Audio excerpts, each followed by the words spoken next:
Biochemistry की topic क्यों मैं सबसे इंपॉर्टेंट कह रहा हूँ, क्योंकि हमारे जेनेटिक इन्फॉर्मेशन से हमारा लेक्चर है, ये 2-3 लेक्चर बन सकता है। आज का लेक्चर जो फॉर्मली केवल ढांचा स्ट्रक्चर समझाने के लिए पढ़ा रहा हूँ। इसका नाम याद रखना, बहुत ही इंपॉर्टेंट नेम है। उनका नाम है फ्रेडरिक मिशर को। तो मुझे लगता है कि इन्होंने 1868 में ही ऑब्जर्व किया था। किस प्रकार का इसका स्ट्रक्चर होता है उसको 1869 में ये डीएनए क्या होता है। हेलो एवरीवन, आप देख रहे हैं rank plus the learning app और मैं हूं चंदन सर। डियर साथियों, आज हम लोग एक बहुत ही इंपॉर्टेंट, बहुत कहें या कहें कि हमारे डिपार्टमेंट की सबसे इंपॉर्टेंट टॉपिक को आज मैं आपको एक्सप्लेन करने जा रहा हूं, और ये टॉपिक है जेनेटिक बायोकेमिस्ट्री। अब इस जेनेटिक बायोकेमिस्ट्री की टॉपिक क्यों मैं सबसे इंपॉर्टेंट कह रहा हूं, क्योंकि इससे क्वेश्चंस जो पीजीआई, एम्स, तो 5 ये सभी एग्जाम्स में बन रहे हैं, वे सभी क्वेश्चंस को हमें सॉल्व करने के लिए ये जेनेटिक बायोकेमिस्ट्री पढ़ना बेहद ही जरूरी है। जेनेटिक बायोकेमिस्ट्री का मतलब है कि वैसे बायोमोलिक्यूल्स को हम स्टडी करें जो कि हमारे जेनेटिक इन्फॉर्मेशन से रिलेशन रखते हैं, जो कि हमारे जेनेटिक इन्फॉर्मेशन से रिलेटेड होते हैं। ठीक है सर। अब एक्चुअल में जेनेटिक बायोकेमिस्ट्री में, जेनेटिक बायोकेमिस्ट्री में जो हमें पढ़ना है वो पढ़ना है अबाउट द न्यूक्लिक एसिड। किसके बारे में हमें पढ़ना है सर? न्यूक्लिक एसिड के बारे में। सबसे इंपॉर्टेंट यही हमारा टॉपिक है जेनेटिक बायोकेमिस्ट्री। न्यूक्लिक एसिड हमारी बॉडी में 2 प्रकार के पाए जाते हैं सर। एक होता है डीएनए और एक होता है आरएनए। सबसे ज़्यादा चर्चा आप डीएनए की होते हुए देखेंगे। ये जो हमारा लेक्चर है, ये 2-3 लेक्चर बन सकता है। आज का लेक्चर जो फॉर्मली केवल ढांचा स्ट्रक्चर समझाने के लिए पढ़ा रहा हूँ। आगे के क्लासेस और भी इससे डिप्लीसिटेड होते जाएंगे। 2 न्यूक्लिक एसिड हमें पढ़ना है, एक है डीएनए और एक है आरएनए। डीएनए का फुल फॉर्म होता है डीऑक्सी राइबोज न्यूक्लिक एसिड, और आरएनए का फुल फॉर्म होता है ribo nucleic acid. Ribo nucleic acid या राइबोज न्यूक्लिक एसिड, दोनों में से कुछ। क्या हमें पढ़ना है सर? न्यूक्लिक एसिड के बारे में हमें पढ़ना है। ये न्यूक्लिक एसिड इतना इंपॉर्टेंट टॉपिक है कि सर इससे क्वेश्चंस ना मल्टीपल टाइप्स के हमारे कॉम्पिटिशन एग्जाम में बन रहे हैं। तो इस न्यूक्लिक एसिड को अब हम डिटेल में पढ़ेंगे भी। सबसे first one deoxyribose nucleic acid, इन पे और राइबोज न्यूक्लिक एसिड, इनके इंटरनल स्ट्रक्चर है और चीज़ों पर आऊँ। इसके पहले आपको ये जानना सबसे इंपॉर्टेंट है कि सर डीएनए और आरएनए को सबसे पहले डिस्कवर्ड किसने किया था। देखो मैं क्या कह रहा हूँ, डिस्कवर्ड भी मत बोलो। डीएनए और आरएनए को, हाँ डिस्कवर भी बोल सकते हो। डीएनए और आरएनए को सबसे पहले देखा किसने? उस साइंटिस्ट का नाम याद रखना, बहुत ही इंपॉर्टेंट नेम है। उनका नाम है फ्रेडरिक मिशर, जो 1869 में 1869 में। आप फ्रेडरिक मिशर का नाम सबसे गोल्डन वर्ड में याद रखना, क्योंकि इन्होंने ही सबसे पहले डिस्कवर किया। डीएनए और आरएनए को देखा भी था। आरएनए को तो मुझे लगता है कि इन्होंने 1868 में ही ऑब्जर्व किया था, लेकिन डीएनए को 1869 में। लेकिन कम्युलेटिवली उसको 1869 ही ईयर को हम याद रखते हैं। मैं फिर से बोल रहा हूँ, ये मैं बोल रहा हूँ डिस्कवर्ड यानी देखा था, उनका नाम मैं बोल रहा हूँ। लेकिन डीएनए क्या है और इसकी कंप्लीट स्ट्रक्चर का डिटेल्स जो था, किस प्रकार का इसका स्ट्रक्चर होता है, उसको 1869 में नहीं, उसको 1953 में खोज किया गया। कब? 1953 में। और वे साइंटिस्ट का नाम है वाटसन एंड क्रिक। उनका नाम क्या है sir? Watson and Crick. Watson and Crick model भी आगे हम लोग पढ़ेंगे, है ना। आगे के क्लासेस में हमें जानने के लिए मिलेगा कि ये सारे कुछ हैं क्या, उसके बारे में भी हम डिटेल जानेंगे, उसके बारे में हम डिटेल चर्चा करेंगे। ये कब हुआ था? 1953 में। इतनी सी बात समझ में आ गई सर आपको। अब थोड़ा सा ना हम आते हैं अपनी इंटरनल स्ट्रक्चर बॉडी पर। मैंने स्टार्ट किया आपको जेनेटिक बायोकेमिस्ट्री से। हमारी पूरी की पूरी बॉडी जो है, ह्यूमन बॉडी जो है, मिलियंस ऑफ सेल्स से मिलकर बना हुआ है। हमारी ह्यूमन बॉडी जो है, ह्यूमन बॉडी जो है वो मिलियंस ही क्यों कहो, ट्रिलियंस सेल्स कहो, ट्रिलियंस ऑफ सेल्स से मिलकर के बना हुआ है। कई सारे सेल्स बने तब हमारी बॉडी बना। ह्यूमन सेल्स का स्ट्रक्चर जो कि यूकैरियोटिक सेल है। किस प्रकार का सेल है सर? यूकैरियोटिक टाइप का सेल है। इस सेल्स की स्ट्रक्चर के बारे में हमने डिटेल ह्यूमन फिजियोलॉजी में पढ़ा। सेल्स के चारों ओर सेल वॉल होता है, सेल मेम्ब्रेन होता है, बीच में न्यूक्लियस पाया जाता है। इसको क्या बोलते हैं सर? न्यूक्लियस पाया जाता है। इसको क्या बोलते हैं सर? सेल मेम्ब्रेन बोला जाता है। सेल मेम्ब्रेन बोला जाता है। और ये जो बीच का स्पेस है, इसको हम साइटोप्लाज्म बोलते हैं। क्या बोलते हैं? साइटोप्लाज्म। इस साइटोप्लाज्म में ना लॉट ऑफ टाइप्स के जो हैं ऑर्गेनेल्स पाए जाते हैं। उनकी हम डिटेल पढ़ चुके हैं, उस बात पर नहीं चर्चा करने जा रहा हूँ।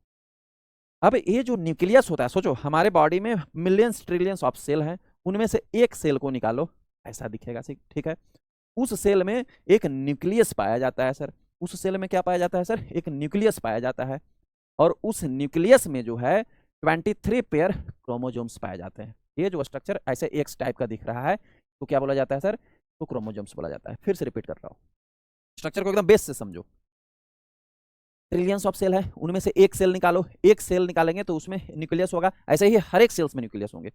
और न्यूक्लियस में क्या होंगे सर, एक न्यूक्लियस में 23 पेयर्स क्रोमोसोम्स पाया जाता है। अगर इनको अलग अलग करेंगे तो 23 दूना 46 क्रोमोसोम्स हो जाएंगे। ठीक है सर, क्रोमोसोम्स हो जाएंगे। अब ये जो दिख रहा है आपको इस प्रकार से, ये जो है एक पेयर क्रोमोसोम्स का स्ट्रक्चर है। एक इधर से इधर आ गया, इधर से इधर, ये दोनों जो होते हैं जुड़े हुए रहते हैं, हमेशा क्रोमोसोम्स पेयर में पाया जाएगा। तो ऐसे ऐसे 23 होंगे, 23 होंगे इस न्यूक्लियस में, और ऐसे ही हर एक सेल्स के न्यूक्लियस में 23 होंगे। ये क्रोमोसोम्स का नंबर जो है according to the living differ कर सकता है। जैसे मटर के दाने का अगर ले लो तो उसमें 14 पेयर होते हैं, ह्यूमन का ले लो तो उसमें 23 पेयर होता है, आलू का ले लो तो उसमें 28 पेयर होते हैं। तो हर एक बायोलॉजी का में जाओगे तब आपको पढ़ने के लिए 11 12 में पढ़ा है, लगभग जो है अकॉर्डिंग टू स्पीसीज जो है नंबर ऑफ क्रोमोसोम्स डिफर कर सकता है। लेकिन हम ह्यूमन की पढ़ रहे हैं, ह्यूमन की जान रहे हैं, तो हम ह्यूमन की समझेंगे। ह्यूमंस में इस न्यूक्लियस में कितने पेयर क्रोमोसोम्स है सर, 23। ठीक, एक सेल्स की अभी बात हो रही है, ऐसे ट्रिलियंस ऑफ सेल्स। अब उस 23 पेयर है, उनमें से हमने एक क्रोमोसोम्स को यहाँ निकाल लिया। इस एक क्रोमोसोम्स को निकाला तो हमको बड़ा कंफ्यूजन हो रहा था कि ये एक्स टाइप का बना हुआ क्रोमोसोम्स है किससे से बना हुआ। तो हमने ना इसको हाथ से पकड़ा और ऐसे खींच दिया, स्ट्रेच कर दिया। जब स्ट्रेच किया, ऐसे खींच दिया सर, तो देखो इस प्रकार की जो है वो स्ट्रक्चर दिखने लगी। यही जो स्ट्रक्चर है वो है डीएनए।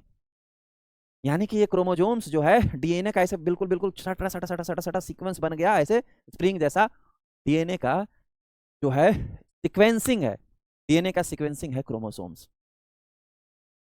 साला दिमाग खड़क गया, अभी तक तो नहीं पता था ना। हमने इसको पकड़ करके खींच दिया, जब इस प्रकार का स्ट्रक्चर ज्यादा दिखा तब उसमें हमको दिखा कि ये डीएनए। लेकिन हमारा दिमाग शैतानी है, अभी भी हमको नहीं मन मान रहा था। अब इस डीएनए को ना और पकड़ के खींच दिए जोर से। जब और डीएनए को स्प्रिंग को और खींचे तो इस डीएनए के अंदर जो है देखो इस प्रकार का भी हमें स्ट्रक्चर दिखने लगा, और इस स्ट्रक्चर के अंदर भी जो है इस प्रकार के पिलर हमें दिखने लगे। जब हम इस डीएनए को और भी स्ट्रेच कर दिए, यानी और भी जूम करके देखे, तो ये जो जूमिंग स्ट्रक्चर दिख रहा है इसी को हम बोलते हैं जीन। लो, यानी कि जीन, डीएनए और क्रोमोसोम्स सब एक ही चीज है, बस डिफरेंस क्या है, ग्रुपिंग का है। डिफरेंस क्या है सर, डिफरेंस सीक्वेंसिंग का है। अगर बहुत ही हाईली पैक्ड अरेंजमेंट है डीएनए का तो क्रोमोसोम्स बन जाए। क्रोमोसोम्स क्या है sir, it is a highly packed arrangement of the DNA. DNA बहुत हाईली पैक्ड हो गया तो क्रोमोसोम्स बन गए। क्यों किया गया, ताकि इसमें 23 46 जो था 23 पेयर एक छोटा सा न्यूक्लियस में हटाना है, इसलिए ऐसा किया गया। तो डीएनए को बहुत ज्यादा सटा दिया गया तो क्रोमोसोम्स बन गया, और जीन्स को बहुत ज्यादा सटा दिया गया तो डीएनए बन गया। यानी डीएनए को ही स्ट्रेच कर रहे हैं, जीन्स कोई अलग पार्ट नहीं होता है। जीन्स जो होता है, व्हाट इज जीन्स सर, हम लास्ट में चर्चा करने वाले थे लेकिन बात शुरू में आ गई। जीन्स क्या होते हैं सर, genes, gene is a unit of heredity and it does not have independent existence but it is a stretch of the DNA. Gene क्या होते हैं सर, हेरेडिटी की यूनिटी होती है, मतलब जो अनुवांशिक जो हमारे बॉडी में होगा इंफॉर्मेशन, अभी डीएनए पर आऊंगा तो पता चलेगा, उस इंफॉर्मेशन की बस एक यूनिटी है, उसका कोई अपना एग्जिस्टेंस नहीं है। बट वो जो है वो डीएनए का स्ट्रेच पार्ट है। स्ट्रेच पार्ट मतलब हमने डीएनए को हमने डीएनए को हमने डीएनए को पकड़ के और खींच दिया तो स्ट्रेच पार्ट ही जीन है। जीन क्लियर हो गया, क्रोमोसोम्स क्लियर हो गए, गॉट इट, इतनी सी बात समझ में आ गई। अब हम मूल पार्ट पे आएंगे, डीएनए पे। जीन्स में एक और लिखा हुआ था स्टेटमेंट, उसको भी मैं थोड़ा आपको क्लियर कर देना चाहूंगा। The gene control the protein synthesis through the मेडिएशन of the RNA. ये वाला सेंटेंस थोड़ी देर बाद लास्ट में ही क्लियर करूंगा जब आरएनए पर आऊंगा, ठीक है सर। फिलहाल इतनी सी बात आपको समझ में आ गई गुरु। अब ये जो है एक छोटे से सेल्स के एक पेयर क्रोमोसोम्स का है, यही हाल जो है 23 पेयर क्रोमोसोम्स यानी 46 क्रोमोसोम्स का, और यही हाल बॉडी के हर एक सेल्स का है। तो जो कितना हाई अमाउंट ऑफ डीएनए आपके बॉडी में प्रेजेंट है, हाँ जी, तभी तो हम इसीलिए कहते हैं कि किसी चीज को अगर हम टच कर दें तो वहां भी हमारा डीएनए चला जाता है। फिंगरप्रिंट, फिंगर के सेल्स में जो डीएनए थे, हमारे बाल में भी डीएनए, शर्ट्स में भी डीएनए, शर्ट में भी चिपका हुआ रहेगा डीएनए, क्योंकि है ही बहुत ज्यादा आपके साथ। अब डीएनए है क्या सर, इस बात पे आपको दिमाग में आ रही होगी ना कंफ्यूजन। अगर हम डेफिनेशन की बात करें सर, कि DNA are double standard molecules which present in the nucleus of eukaryotic organism. Sir मैंने भी थोड़ी देर पहले बताया था कि हम लोग क्या है सर, यूकैरियोटिक ऑर्गेनिज्म है। डीएनए जो होता है डबल स्टैंडर्ड मॉलिक्यूल होता है, जिसका स्ट्रक्चर होता है डबल हेलिक्स स्ट्रक्चर जिसको हम बोलते हैं। तो इस प्रकार से आपको क्वाइल्ड हुआ स्ट्रक्चर दिख रहा है, क्वाइल्ड हुआ स्ट्रक्चर दिख रहा है, इसी को हम बोलते हैं स्ट्रैंड्स। क्या बोलते हैं सर? स्ट्रैंड्स बोला जाता है इसको। ऐसे आगे जाएंगे तो इसको न्यूक्लियोटाइड बोला जाता है, ऐसे भी आपको समझ में आएगा, लेकिन अभी इसको समझ लो स्ट्रैंड्स बोला जाता है। जो डीएनए होते हैं वो दो स्ट्रैंड्स इसमें प्रेजेंट होंगे, स्ट्रैंड मतलब डंडा प्रेजेंट होगा जो कि क्वाइल्ड फॉर्म में होगा, हेलिक्स फॉर्म में प्रेजेंट होगा। DNA is a double strand molecules present in the nucleus of the eukaryotic cell. कहाँ प्रेजेंट होता है सर? यूकैरियोटिक सेल के न्यूक्लियस में प्रेजेंट होता है। न्यूक्लियस में जो क्रोमोसोम्स प्रेजेंट होता है ही है डीएनए। इतनी सी बात आपको समझ में आई सर? होप सो समझ में आया होगा। अब डीएनए क्या होता है sir? DNA is the chemical basis of hereditary and may be regarded as the source of the genetic information. Actual में ये डीएनए क्या होता है? हमारी बॉडी की हर एक इंफॉर्मेशन को कंटेन करता है और हेरिडिटिकली मतलब आपको जो है पीढ़ी दर पीढ़ी इसको शेयर करवाता है। इस स्टेटमेंट को फिर से सुनिए और समझिए। भाई हम ह्यूमंस आज कई लाख वर्षों से इस धरती पर जो है एग्जिस्ट कर रहे हैं, और तब से लेकर आज तक जो भी पैदा हुआ का दो आंख होता है, दो हाथ होता है, एक हाथ में 5 उंगली होती है, सीना ऐसा होता है, गाल ऐसा होता है, बाल यहाँ आना चाहिए, गाल के इधर ललाट पे नहीं आना चाहिए, भौं के पास ही केवल बाल होना चाहिए, पूरे पे बाल नहीं हो जा रहा है। भाई ये सब कोई तो है जो ये इन्फॉर्मेशन कंटेन करके रख रहा है। कई लाख सालों से हमारी शरीर भूल क्यों नहीं गया कि हमें कैसे जन्म लेना है? कितना बड़ा, जब माँ के पेट में हम पल रहे होते हैं तो उस समय क्या है, जायगोट का फॉर्मेशन होता है। जायगोट को फॉर्मेशन होने के बाद 2 ही हाथ बनना है, 2 ही पैर बनना है, एक ही सर बनना है। कौन बता रहा है उसको? कोई तो ऐसा बंदा है जो बता रहा है। तो जो स्पर्म के थ्रू और आपके और जो फीमेल के ओवा के थ्रू जो जीन्स आए थे, जो डीएनए आया, उन्हीं दोनों डीएनए में क्या है, दोनों पेरेंट्स के जो है वो इन्फॉर्मेशन था। एक्चुअल में ना ये इनकोडेड इन्फॉर्मेशन है।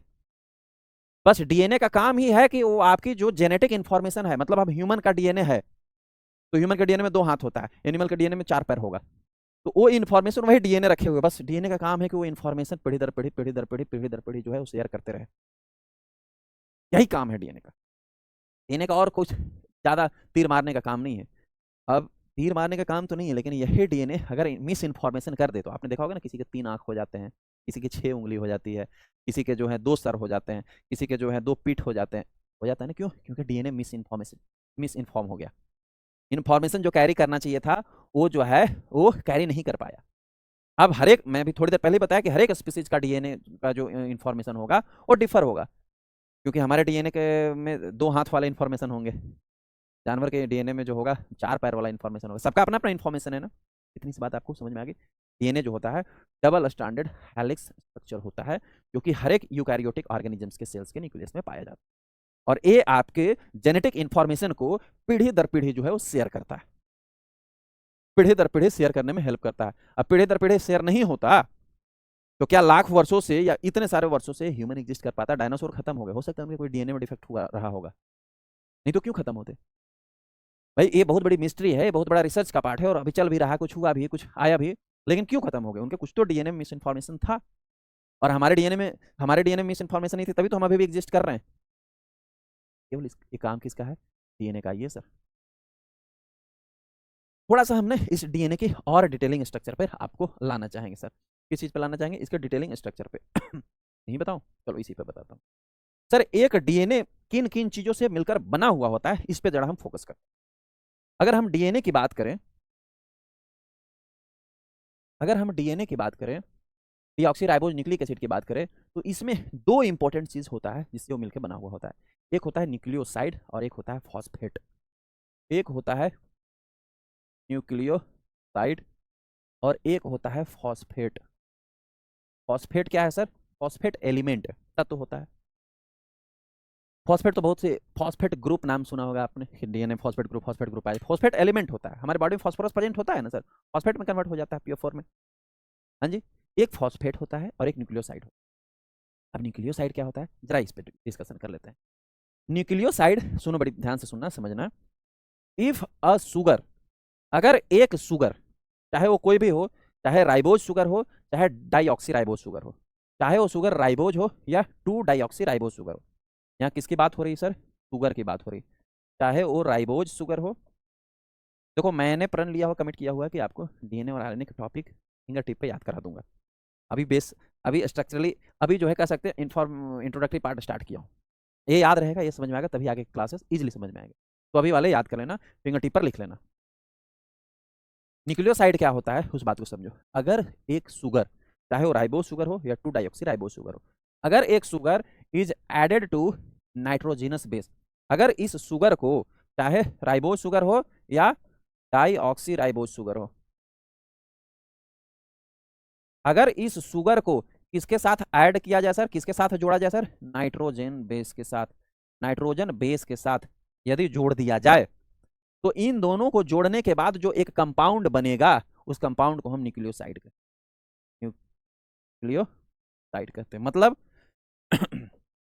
मतलब एक शुगर प्लस एक नाइट्रोजन बेस, नाइट्रोजन बेस मिल गए, मिलके कंपाउंड बनाया, उस कंपाउंड को हम न्यूक्लियोसाइड कहते हैं। बस ये डीएनए जो है ना, ये इसी न्यूक्लियोसाइड और फॉस्फेट से मिलकर बना हुआ है। फॉस्फेट तो एक एलिमेंट है, क्लियर। अब जो ये न्यूक्लियोसाइड है सर, मेरी बात जरा ध्यान से सुनो, ये न्यूक्लियोसाइड जो है ये 2 चीजों से मिलकर बना हुआ होता है। किन किन चीजों से सर, एक शुगर से और एक नाइट्रोजन बेस से, एक नाइट्रोजन बेस से। अभी बस यही समझा रहा था ना आपको कि शुगर और nitrogen base is equal to nucleoside. तो ये न्यूक्लियोसाइड किस चीज से मिलकर बना होगा, शुगर और नाइट्रोजन बेस। शुगर 2 टाइप से, दोनों में से कोई भी हो सकते हैं, आइदर राइबोज शुगर हो सकता है, राइबोज भी हो सकता है, या डाइऑक्सी राइबोज भी हो सकता है। ये पेंटोज शुगर के कैटेगरी में आता है। कौन सा सर, पेंटोज शुगर। आपको जो है बायोकेमिस्ट्री में पेंटोज फॉस्फेट सन ट्रिपल पी पाथवे मैंने पढ़ाया है। 3.0 पढ़ रहे हो ना, 3.0 का लेक्चर है ये, लेक्चर 2.0 को भी मिलेगा। खैर, तो 3.0 में अभी नहीं बायोकेमिस्ट्री में पढ़ाया गया, लेकिन 2.0 वाले बच्चे अगर देखेंगे तो उनको तो पढ़ाया गया है।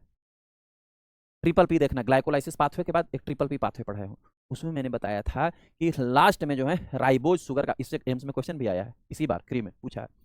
ये जो triple P pentose phosphate pathway जिसको हम बोलते हैं, उससे जो है लास्ट में राइबोज शुगर का फॉर्मेशन होता है। उस पेंटोज फॉस्फेट जो मेटाबॉलिक पाथवे, उसमें कोई एनर्जी का प्रोडक्शन नहीं होता है, लेकिन उसमें सबसे इंपॉर्टेंट बात ये होता है कि वो पेंटोज फॉस्फेट पाथवे में जो है राइबोज, राइबुलोज या राइबोज कहो, राइबोज शुगर का फॉर्मेशन होता है। और ये राइबोज शुगर क्या करता है सर, ये राइबोज शुगर जो है वो डीएनए को बनाने में, क्वेश्चन भी आया था। सब इंपॉर्टेंट टॉपिक आपको क्वेश्चन निकल जाएंगे, मिल जाएंगे, कोई दिक्कत नहीं है। दूसरा आता है sir nitrogen base. Sir DNA को बनाने के लिए 2 प्रकार के नाइट्रोजन बेस जो होते हैं वो मिलते हैं, तब डीएनए बनता है। इसमें 2 प्रकार के नाइट्रोजन बेस होते हैं, एक को हम बोलते हैं प्यूरेंस और दूसरे को बोलते हैं पायरीमिडेंस। प्यूरिन और पैरामिडिन 2 प्रकार के नाइट्रोजन बेस होते हैं, और यही दोनों नाइट्रोजन बेस जो है वो मिलकर के डीएनए बनाने में है। प्यूरिन नाइट्रोजन बेस जो है वो 2 प्रकार का होता है सर। कौन कौन सा होता है गुरु, एक होता है एडेनिन, एडेनिन, और एक होता है गुआनिन, जिसको ए शॉर्ट और इसको जी शॉर्ट से डिनोट करते हैं। प्यूरिन जो होगा एजी होगा, क्या एजी, एजी ओजी होता है, लड़कियां लोग बुलाती है अपने हस्बैंड को। और पैरामिडिन्स भी 2 प्रकार का होगा, पैरामिडिन्स भी जो है वो 2 प्रकार का होगा, एक होगा थाइमीन, थाइमीन, एक होगा थाइमीन, और एक होगा साइटोसिन। इसको टी से डिनोट करते हैं, इसको सी से डिनोट करते हैं, यानी पैरामिडिन्स जो होते हैं टीसी, ये भी 2 प्रकार के। यानी कि अब नाइट्रोजन को बनाने के लिए मुख्य रूप से 3 चीजें से, सॉरी नाइट्रोजन नहीं, यानी डीएनए को बनाने के लिए मुख्य रूप से 3 मॉलिक्यूल्स रिस्पॉन्सिबल है। कौन कौन से 3 मॉलिक्यूल्स रिस्पॉन्सिबल है सर, एक शुगर, एक नाइट्रोजन बेस, और एक फॉस्फेट एलिमेंट। डीएनए में 3 चीजें पाई जाती है, एक शुगर, एक नाइट्रोजन बेस, और एक फॉस्फेट एलिमेंट। यही तीनों से मिलकर के वो पूरा ऐसे ऐसे 3D एनिमेशन वाला स्ट्रक्चर बना हुआ है। अब common to the topic, topic पर ही थे, अब कॉमन टू द स्ट्रक्चर पे आते हैं। मैंने अभी क्या बोला कि डीएनए जो है वो न्यूक्लियोसाइड और फॉस्फेट से मिलकर बना हुआ होता है। थोड़ा सा और आता हूँ, एक थ्योरी और उसके बाद स्ट्रक्चर पे। न्यूक्लियोसाइड और फॉस्फेट से मिलकर बना हुआ होता है। न्यूक्लियोसाइड जो है शुगर और नाइट्रोजन बेस से मिलकर बना हुआ होता है। अगर मैं एक और नया वर्ड का आपको जनरेशन बताऊं तो एक और डीएनए में नया वर्ड होता है जिसको हम बोलते हैं न्यूक्लियोटाइड। क्या बोला जाता है सर, उसको बोला जाता है न्यूक्लियोटाइड। टाइड। तो अभी ये क्या न्यूक्लियोसाइड, तो अभी अभी तुरंत समझ में आया था, आप एक और कंफ्यूजन बढ़ा रहे हो गुरुजी। न्यूक्लियोसाइड तो अभी अभी हमें समझ में आया कि शुगर और नाइट्रोजन बेस मिला, न्यूक्लियोसाइड बन गया। लेकिन अगर न्यूक्लियोसाइड और फॉस्फेट, न्यूक्लियोसाइड और फॉस्फेट दोनों मिल गए तो न्यूक्लियोटाइड बन जाएगा, तो न्यूक्लियोटाइड बन जाएगा। अरे रे रे रे, एक और पंगा आ गया। क्या पंगा भी आया सर? अभी क्या पंगा आया? अभी पंगा आया कि पंगा ये आया कि न्यूक्लियोसाइड, न्यूक्लियोसाइड प्लस फॉस्फेट मिल गए तो क्या बनेंगे सर? तो क्या बनेंगे सर? न्यूक्लियोटाइड का निर्माण होगा।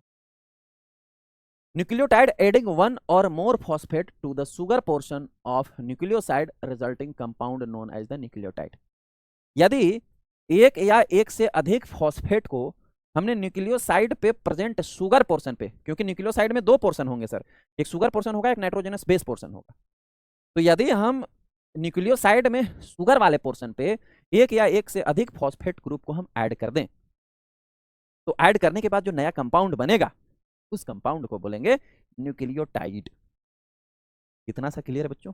ठीक है, क्लियर ही होगा। यानी कि यानी कि अब यदि डीएनए की स्ट्रक्चर की बात करें तो डीएनए में जो डीएनए के स्ट्रक्चर में जो ये बाहर बाहर मैंने बोला ये जो स्ट्रैंड प्रेजेंट है, डबल स्ट्रैंडेड जो है, इस स्ट्रैंड को हम न्यूक्लियोटाइड बोलते हैं। क्या बोलते हैं सर? इसको अभी ऐसे कॉइल्ड था ना, इसको मैं थोड़ा ऐसे ऐसे स्प्रिंग को खींच करके सीधा कर दे रहा हूं, सीढ़ी जैसा बन गया। तो ये जो लेफ्ट साइड और राइट साइड में जो पिलर हैं जो ऐसे अभी कॉइल्ड हुआ पड़ा था, इसको हम न्यूक्लियोटाइड कहते हैं। क्या कहते हैं सर? इसको हम इसको हम इसको हम न्यूक्लियोटाइड कहते हैं। और ये न्यूक्लियोटाइड किस चीज से मिलकर बना हुआ है? न्यूक्लियोसाइड और फॉस्फेट से। ये किस चीज से मिलकर बना हुआ है सर? ये जो है ये न्यूक्लियोटाइड किस चीज से मिलकर बना हुआ है सर? शुगर और फॉस्फेट से। तो इस दोनों में जो है शुगर और फॉस्फेट दोनों प्रेजेंट होंगे, क्योंकि फॉस्फेट जो है शुगर वाले पोर्शन पर ही अटैच था न्यूक्लियोसाइड से। ठीक, यानी ये जो दोनों डंडा है, इस डंडा में मुख्य रूप से शुगर और फॉस्फेट प्रेजेंट होगा। और यही शुगर और फॉस्फेट जो होता है, it is a backbone of DNA. ये क्या है सर? यही शुगर और फॉस्फेट जो है डीएनए का बैकबोन होता है। अब फॉस्फेट जो था वो शुगर वाले पोर्शन पे न्यूक्लियोसाइड का मैच हुआ था, तब ऐसा सीढ़ी बना दिया जो न्यूक्लियोटाइड हो गया। लेकिन न्यूक्लियोसाइड में एक पोर्शन तो और भी अवेलेबल है, लेकिन न्यूक्लियोसाइड में अभी शुगर वाला पोर्शन जो था, राइबोज ये शुगर वाला पोर्शन था, इसके साथ फॉस्फेट अटैच हुआ है। लेकिन ये शुगर वाला पोर्शन, दोनों में से जो भी शुगर है, उस शुगर वाले पोर्शन से फॉस्फेट अभी अटैच हुआ है, लेकिन एक पोर्शन अभी नाइट्रोजनस बेस तो अभी भी ओपन है। तो ये जो नाइट्रोजनस बेस होता है सर, वो डीएनए के बीच में होता है। ये आपको दिख रहा है ए और टी, सी और जी लिखा हुआ। नाइट्रोजनस बेस जो होता है न्यूक्लियोटाइड के बीच में प्रेजेंट होता है, बैकबोन के बीच में प्रेजेंट होता है। और दोनों के दोनों जो स्ट्रैंड हैं, दोनों के दोनों स्ट्रैंड हैं, उनको जकड़े हुए रखने में हेल्प करता है। कौन? Nitrogenous base. अब मैंने बोला कि डीएनए में दो प्रकार के नाइट्रोजनस बेस होंगे, purine as well as pyrimidine. तो इन दोनों नाइट्रोजनस बेस के, प्यूरिन एंड पिरिमिडिन, दोनों की पेयरिंग होती है, दोनों का जोड़ा बनता है, तब जाकर के जो है ये स्ट्रैंड ऐसे बंधा हुआ है। ये जो जोड़ा बनता है, इस जोड़े को हम बेस पेयरिंग बोलते हैं। क्या बोलते हैं सर? बेस बेस पेयर बोलते हैं या बेस पेयरिंग बोलते हैं। क्यों? क्योंकि नाइट्रोजनस या नाइट्रोजन बेस का पेयरिंग हुआ है। अब इसका रूल होता है बेस पेयरिंग का। क्या बेस पेयर का रूल होता है? कभी भी बेस पेयर जो है प्यूरिन आपस में नहीं होगा, ना ही पैरामिडिन्स का आपस में होगा। जब भी बेस पेयर होगा तो एक पोल पे प्यूरिन होगा और दूसरे पोल पे जो है वो पैरामिडिन होगा। बेस पेयरिंग का क्या रूल होता है सर? बेस पेयर का क्या रूल होता है सर? बेस पेयर का रूल होता है कि एक प्यूरिन होगा और एक पैरामिडिन होगा, तभी जाकर के बेस पेयर होगा। अब प्यूरिन में क्या होता है सर? प्यूरिन में एक है एडेनिन और एक है गुआनिन। मैंने यही बताया ना, दो जो हैं एडेनिन और गुआनिन, दो प्यूरिन है। दो पैरामिडिन भी हैं, थाइमिन और साइटोसिन। एक है थाइमिन और दूसरा है साइटोसिन। तो जब भी पेयरिंग होगा, बेस पेयरिंग होगा, इन बिटवीन होगा purine as well as pyrimidines. Purine और पैरामिडिन्स के बीच में जो है वो बेस पेयरिंग होगा। लेकिन कौन से प्यूरिन और पैरामिडिन के बीच में बेस पेयरिंग होगा सर? ऑलवेज डीएनए के अंदर मैं बता रहा हूं, डीएनए के अंदर ऑलवेज जो पेयरिंग होगा वो एडेनिन का थाइमिन से होगा और गुआनिन का साइटोसिन से होगा। लेकिन जो ये बेस पेयरिंग हो रहा है, बेस पेयर कहां बन रहा है सर? बेस पेयर बन रहा है, बेस पेयर कहां बन रहा है सर? ये जो स्ट्रैंड है, डंडा है, इसके बीच में बेस पेयर कहां बन रहा है गुरु? बेस पेयर बन रहा है फॉस्फेट और शुगर का जो डंडा है उस डंडे के बीच में, ताकि ये फॉस्फेट और शुगर का जो डंडा बना हुआ उन दोनों को जकड़ ले। तो किसके किसके बीच में होता है सर? मैंने ऑलवेज बताया कि एडेनिन का थाइमिन से होगा, ठीक है। और मैंने ऑलवेज बताया कि एडेनिन का थाइमिन से होगा और गुआनिन का साइटोसिन से होगा, और गुआनिन का साइटोसिन से होगा, गुआनिन का साइटोसिन से होगा, गुआनिन का साइटोसिन से होगा, साइटोसिन का गुआनिन से होगा। ये अरेंजमेंट है, आगे क्लासेस में जानेंगे। साइटोसिन का गुआनिन, गुआनिन का साइटोसिन, साइटोसिन का गुआनिन, ये हम लोग ट्रांसलेशन ऑफ डीएनए आगे पढ़ेंगे, उसमें हम लोग समझेंगे। जब भी ए टी से ही होगा और जी सी से ही होगा, सी जी से ही होगा, ए टी से ही होगा, ए टी से ही होगा, टी ए से ही होगा, कभी भी पेयरिंग होगा तो टी और ए के बीच में, सी और जी के बीच में। लेकिन ये पेयरिंग किस चीज से होता है सर? ये पेयरिंग जो होता है नॉन कोवैलेंट बॉन्ड, जिसका नाम है हाइड्रोजन बॉन्ड, किससे होता है सर? ये पेयरिंग जो बीच में ऐसे जो बांधने के लिए भी तो कुछ चाहिए ना सर, हाइड्रोजन बॉन्ड प्रेजेंट। क्या प्रेजेंट होते हैं? Hydrogen bond. तो हमेशा जो पेयरिंग होगा किस चीज से हो रहा है? हाइड्रोजन बॉन्ड से हो रहा है। तो जो पेयरिंग होगा ए और टी के बीच में, वो डबल हाइड्रोजन बॉन्ड के साथ जुड़े हुए रहेंगे, और सी और जी के बीच में, या जी या सी के बीच में, वो ट्रिपल हाइड्रोजन बॉन्ड से जुड़े हुए रहेंगे। ना तक कोई दिक्कत, होप सो नहीं परेशानी होगी। अब जरा स्ट्रक्चर में देखो, यही चीज बात वो स्ट्रक्चर में प्रेजेंट है गुरु, यही चीज तो स्ट्रक्चर में आपको दिख रहा होगा। देखो सी और जी के बीच में यह 3 लाइन है, ए और टी के बीच में 2 लाइन है, सभी स्ट्रक्चर में वही होगा। यहां पर भी देख लो, ए और टी के बीच में 2 है, सी और जी के बीच में 3 लाइन है। जब भी पेयरिंग होगा साइटोसिन और गुआनिन के बीच में 3 हाइड्रोजन बॉन्ड प्रेजेंट होंगे, एज वेल एज एडेनिन और थाइमिन के बीच में 2 हाइड्रोजन बॉन्ड प्रेजेंट। अब होप सो आपको डीएनए के स्ट्रक्चर कुछ बहुत तो समझ में आ ही गया होगा। दिखने तो लगा होगा सर इसके अंदर है क्या गुरु? कितनी सी बात आपको समझ में आ गई?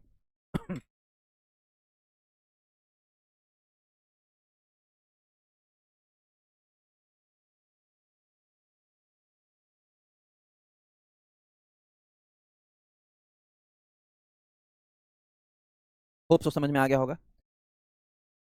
अब हमारा आगे आता है थोड़ा सा इसका और डिटेल, मैं उसके बाद आगे के क्लासेस में और भी डिटेल आएंगे। अब इसके बाद आता है कि ए जो है सर, डीएनए जो है, यहां से देखो हमेशा जो है थ्रेड क्वाइलिंग हुआ है इस प्रकार से, ऐसे जाके आगे वो मुड़ता रहेगा नागिन के जैसा। यहां से क्वाइलिंग स्टार्ट हुआ, ऐसे हुआ, ऐसे हुआ, और यहां पर आके एक क्वाइलिंग, ये वाला जो क्वाइलिंग है, एक क्वाइलिंग इतना कंप्लीट होता है, ए देखो इतना। सेम यहां पर भी ऐसा है, एक क्वाइलिंग ऐसा आकर के ऐसा कंप्लीट होता है। कहां से स्टार्ट हुआ था? हाँ, एक क्वाइलिंग ऐसा आकर के यहाँ तक कंप्लीट होता है। तो अब एक जो एक क्वाइलिंग है, एक क्योंकि यहाँ से जैसे स्टार्ट हुआ था थ्रेड क्वाइलिंग, फिर यही सेम वाला जो क्वाइलिंग है यहाँ से फिर स्टार्ट हो जाएगा, आगे ऐसे ही जाएगा।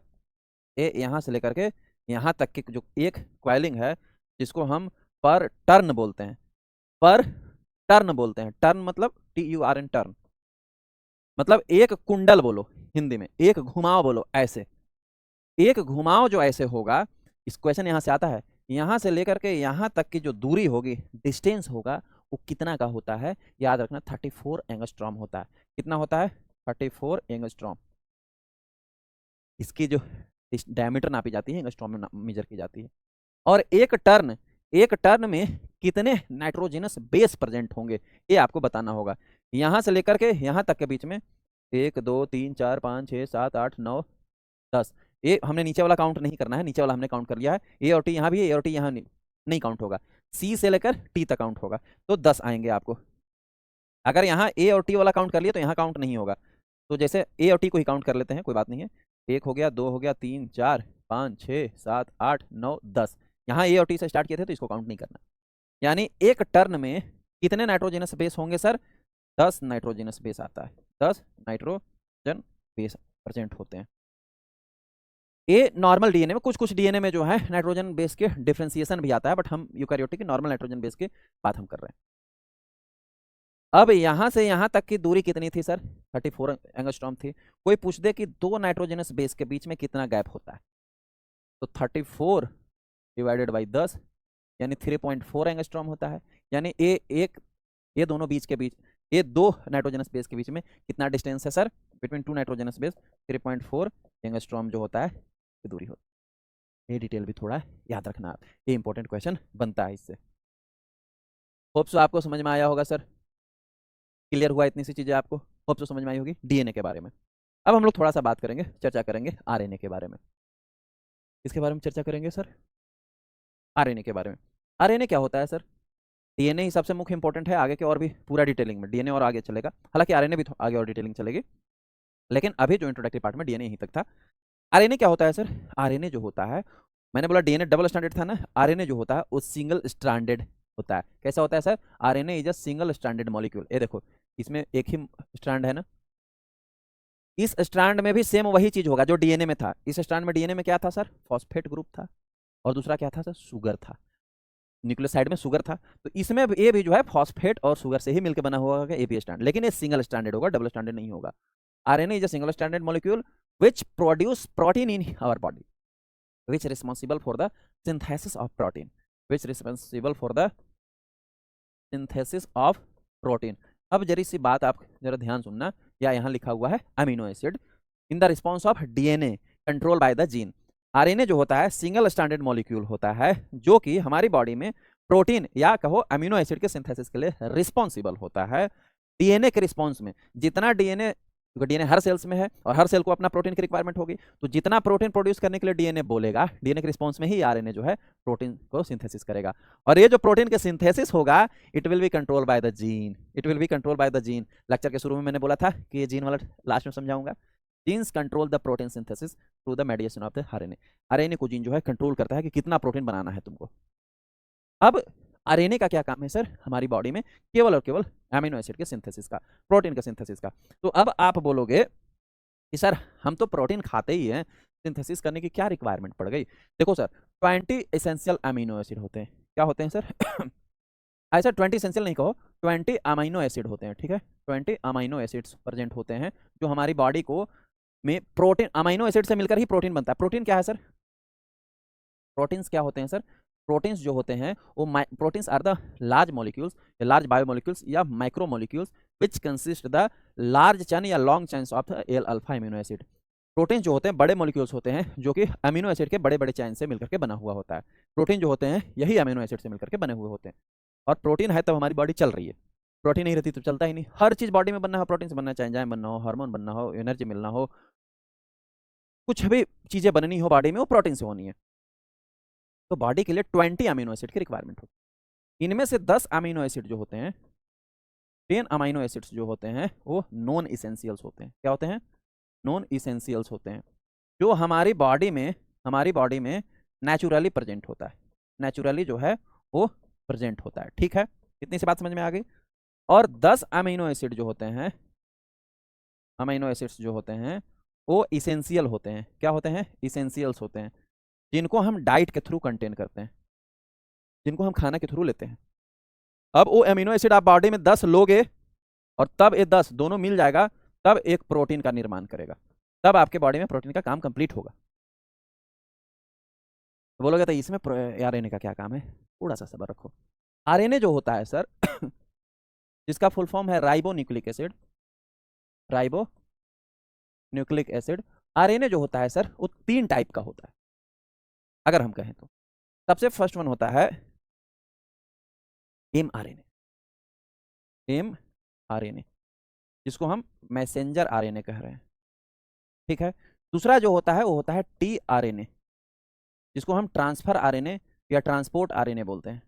ट्रांसफर आरएनए सबसे बढ़िया, ट्रांसफर आरएनए। और एक होता है rRNA, तो हम राइबोसोमल आरएनए कहते हैं, राइबोसोमल आरएनए कहते हैं।